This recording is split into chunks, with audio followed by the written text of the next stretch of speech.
یہ میری دوست کا واقعہ ہے۔ میں اسی کی زبانی آپ کو سنانے لگا ہوں۔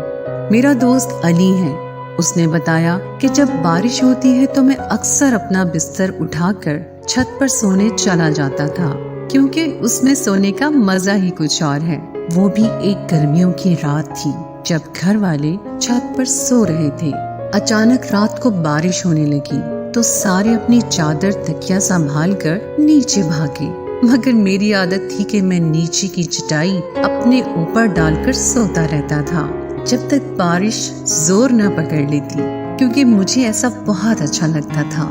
اس رات سب گھر والے نیچے چلے گئے اور میں اکیلا چٹائی ڈالے سو رہا تھا کہ اچانک مجھے دو بلیوں کے زور سے لڑنے کی آوازیں آئیں۔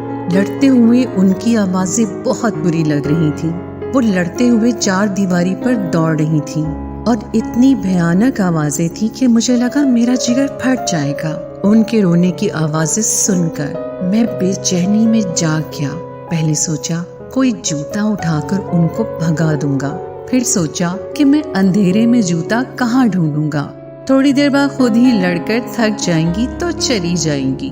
اچانک خاموشی ہو گئی۔ میں دوبارہ غنودگی میں چلا گیا۔ تب بھی ایک بلی کی زوردار چیخ میری چارپائی کی عین نیچے سے آئی اور میں اچھل پڑا۔ میں نے چارپائی کے نیچے جھانکا مگر وہاں کچھ نہیں تھا۔ میں نے ادھر ادھر دیکھا مگر کچھ بھی نہیں تھا۔ میں نے سوچا کہ شاید میرے آتے ہی اس نے ساتھ والے گھر میں چھلانگ مار دی ہوگی۔ میں نے جوتا اپنے پاس رکھا کہ اب اگر آئے تو اس کو نہیں چھوڑوں گا۔ میں دوبارہ لیٹ گیا اور خود کو پرسکون کرتے کرتے تھوڑی دیر بعد دوبارہ نیند میں چلا گیا۔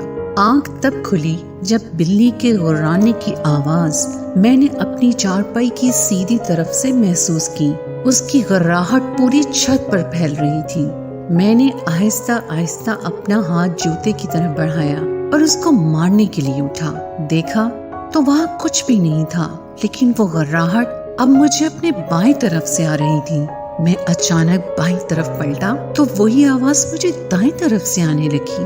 اب آواز کبھی دائیں طرف، کبھی بائیں طرف، کبھی پیچھے سے اور کبھی آگے سے آنے لگی اور کبھی قریب سے آنے لگتی۔ اچانک سے شدید ڈر میرے بدن میں دوڑ گیا۔ میری پنڈلیاں اور پیر سن ہو گئے۔ لگا کچھ تو گڑبڑ ہے۔ اچانک میری نظر پڑی تو ایک سیاہ بلی دیوار پر بیٹھی آنکھوں سے مجھے گھور رہی تھی اور اس کی آنکھیں انگاروں کی طرح لگ رہی تھی۔ میں کانپتا ہوا اسے دیکھ رہا تھا۔ اتنی ہمت نہیں تھی۔ میں بھاگ کھڑا ہوا، پھر وہ اچانک بڑی ہونے لگی اور میرے دیکھتے ہی دیکھتے وہ بکرے جتنی بڑی ہو گئی اور ایسی نظر آ رہی تھی جس طرح نیشنل جیوگرافک چینل میں چیتا ہوتا ہے، کیونکہ وہ بالکل سیاہ بلی تھی۔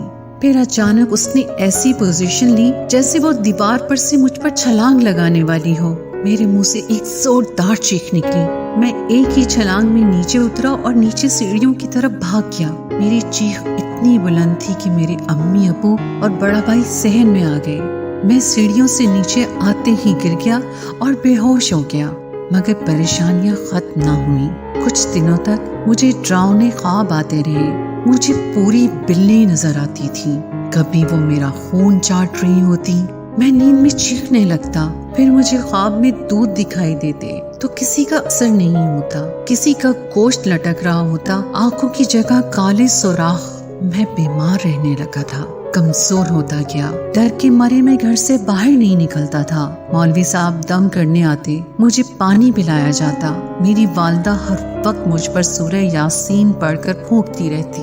افاقہ ہوتا مگر پھر وہی حالت ہو جاتی تھی۔ سوتے سوتے چیخے مار کر بے ہوش ہو جاتا۔ ایک روز میں بیٹھا پڑھ رہا تھا کہ کسی کام سے کمرے میں اندر اپنی امی کے پاس گیا۔ مجھے ایک دم ڈر سا لگا تھا۔ میں اپنی امی کے پاس گیا کہ وہ مجھ پر کچھ پڑھ کر پھونک دیتی۔ میری امی میری طرف پیٹھ کیے الماری کھولے کپڑے رکھ رہی تھی۔ میں نے امی کو پکارا مگر انہوں نے مجھے کوئی جواب نہیں دیا۔ میں ان کے قریب گیا اور ان کو میں نے زور سے آواز دی تو انہوں نے مجھے مڑ کر دیکھا، مگر وہ میری والدہ نہیں تھی۔ وہ خوفناک شکل کی عورت تھی۔